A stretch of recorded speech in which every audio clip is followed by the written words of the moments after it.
Hi everyone! Welcome back here in my channel. In today's video, ang gagawin natin is gagawa tayo ng lumpiang Shanghai wrapper. First time ever, itry natin and let's see if magawa nga po natin. Guys, mayroon tayong ito, all-purpose flour, 1 cup ito. Nakuha ko na to and then lagyan natin ng 1 1/4 cup of water ito. Oh yeah, wow, ang dami. And then salt. And then, this is oil. 1 tablespoon of oil. Ayan.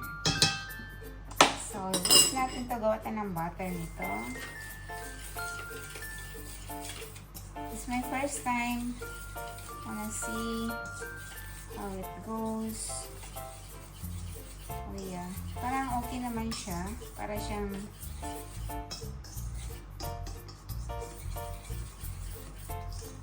like good.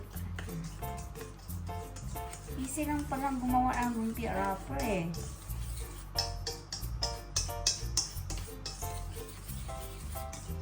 Oh, so ayan na. So, okay na siya. I-set aside natin ito for 20 minutes. Let's wait for 20 minutes. Cover up natin ito ng 20 minutes.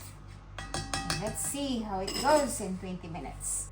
So, nakagawa tayo ng first try. Oh, yeah. Alright, pwede na yung aunin. Tingnan natin.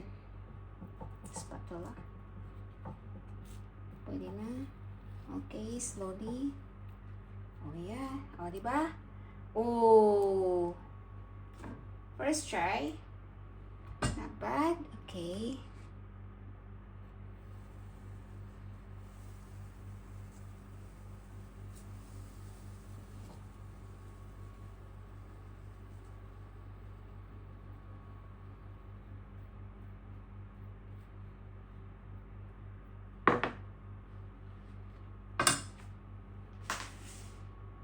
Okay, wow!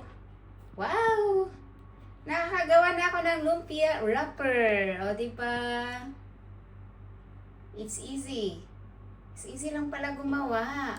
Dahil nga sobrang mahal ng lumpia wrapper dito sa Hong Kong, kaya naisipan kong gumawa talaga ng lumpiang wrapper dito. First time ko, nakagawa ko ng 100, I think, 100 pieces na lumpia wrapper. So, hindi ko na kailangan bumili sa labas.